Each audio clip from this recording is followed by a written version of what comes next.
Chapter 2. The mountain road, stitched on one side with whitewashed pickets, coursed down from the mouth of the tunnel like a jagged lightning bolt. The scene resembled a landscape in miniature. I could make out the itinerant entertainers down at the bottom. Before I had walked half a mile, I overtook them. It would be too obvious were I to slacken my pace too abruptly, so I nonchalantly passed the women. When the man, who was walking about 20 yards ahead of the others, noticed me, he paused. "You walk fast." "We're lucky the weather cleared up," he said. Relieved, I fell into step with the man. He asked me all kinds of questions. Seeing the two of us talking, the women scurried to join us. The man was carrying a large wicker trunk on his back. The woman in her 40s was holding a puppy. The oldest girl was toting a cloth bundle. The middle girl also had a wicker trunk. Everyone carried something. The dancing girl had a drum and frame on her back. Little by little, the woman, who seemed to be in her 40s, began to talk to me. "He's an upper school student," the oldest girl whispered to the dancing girl. When I looked around, she smiled. "That's right, isn't it? I know that much. Students are always coming down to the island." They were from the harbor town of Habu on Oshima, the largest island off the southern tip of the Izu Peninsula. They had been on the road since leaving the island in the spring, but it was turning cold, and they had not yet made preparations for winter. They said they were planning to stay in Shimoda for just 10 days, then cross over to the island for Mito Hot Springs. At the mention of Oshima, I felt even more the poetry of the situation. Again I glanced at the dancing girl's lovely hair. I asked questions about Oshima. "A lot of students come to the island to swim, don't they?" the dancing girl said to the girl with her. I turned back toward them. "In the summer, right?" The dancing girl was flustered. "In the winter, too." I thought I heard her answer softly. "In the winter, too?" I asked. The dancing girl simply looked at her companion and giggled. "You can swim in the winter, too?" I asked again. The dancing girl blushed. She nodded, with a serious look. "This girl is such a silly one," the older woman laughed. The road to Yugano ran about 8 miles down through the valley of the Kawazu River. On this side of the pass, even the mountains and the color of the sky began to look more southern. As the man and I continued our conversation, we took a liking to each other. We passed tiny villages with names like Oginori and Nashimoto. About the time the thatched roofs of Yugano came into view at the foot of the mountain, I ventured to tell the man that I wanted to travel with them to Shimoda. He seemed delighted. When we arrived at a cheap lodging house in Yugano, the older woman nodded as if to say goodbye, but the man spoke for me. "This young gentleman has kindly offered to accompany us." Well, well, as the old saying goes, on the road a traveling companion, and in the world kindness. Even boring people like us will help you pass the time. Come on in and take a rest. She spoke without formality. The girls all glanced at me at the same time. They stopped talking, their faces seemingly indifferent. Then their gaze turned to embarrassment. I went upstairs with them and put down my bag. The woven floor mats and sliding panel doors were old and dirty. The dancing girl brought us some tea from downstairs. Kneeling in front of me, she blushed bright red. Her hands were trembling. The teacup almost tumbled off the saucer. She set it down on the mat to keep it from falling, but spilled the whole cup of tea. I was amazed at her bashfulness. My goodness, she started thinking about the opposite sex. How disgusting! Look at that!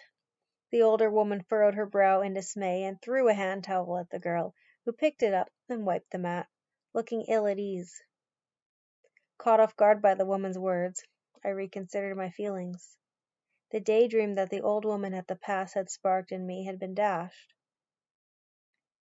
"The young student's indigo kimono certainly is nice," the woman remarked, her eyes fixed on me. "The pattern is the same as Tamiji's. Isn't it? Isn't it the same?" After pressing the girl several times, she spoke to me. We have another child at home, still in school. I was thinking of him. He has the same kind of kimono as yours. These days, indigo kimonos are so expensive. I just don't know what to do. What kind of school? Elementary school, 5th grade. Oh, you have a 5th grader. His school is not on Oshima. It's in Kofu. We've been on Oshima for a long time, but Kofu is our original home. After we rested for an hour, the man led me to another hot spring inn. Until then I had assumed I would be staying at the same lodging house with the entertainers. We walked about 100 yards along a gravel road and down some stone steps, then crossed a bridge near a public bath beside a stream. The garden of the inn was on the other side of the bridge. I stepped into the bath and the man got in after me. He told me he was 24. His wife had lost 2 children, one by miscarriage and one that was born prematurely. I assumed he was from Nagaoka, since his jacket bore a Nagaoka Hot Springs emblem.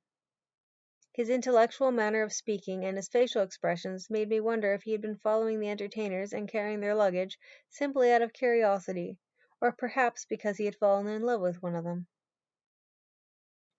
I ate lunch as soon as I got out of the bath. I had left Yugashima at 8 o'clock in the morning, but it was not yet 3 o'clock now.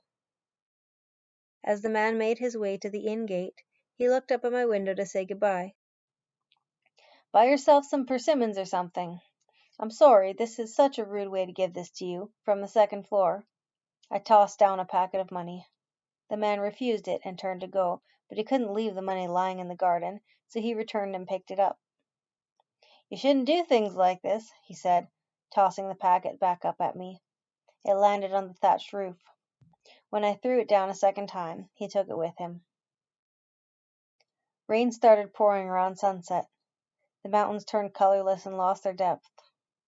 The small stream in front of the inn ran yellow as I watched it. The sound of rushing water grew louder.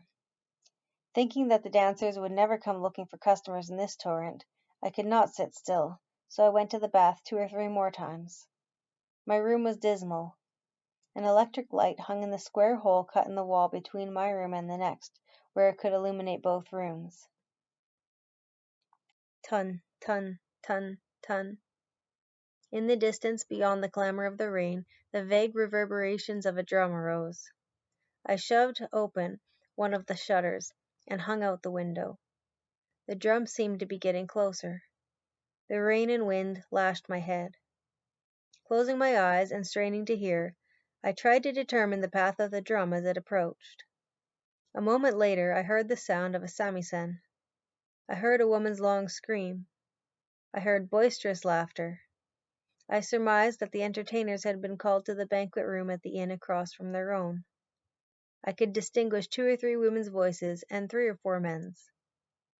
I expected them to travel in my direction once the party broke up, but it seemed the party would pass the point of merry drinking and dissolve into riotous nonsense. Occasionally a woman's high, piercing voice rent the night like a thunderbolt. My nerves were on edge. I left the shutter open and just sat by the window. I felt some consolation every time I heard the drum. Oh, the dancing girl is still at the party. She's playing the drum. I could not bear the silences when the drum stopped. I sank down into the depths of the sound of the rain. At length I could hear the noise of confused footsteps. Were they playing tag or dancing in circles? Then all fell silent. I opened my eyes wide, trying to peer through the darkness. What was this stillness?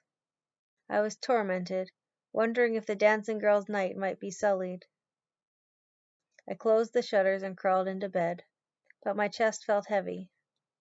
I went down again for a bath. I thrashed the water. The rain stopped and the moon came out. The autumn night was bright, washed clean by the rain. I slipped out of the bathhouse barefoot, but I could not do anything.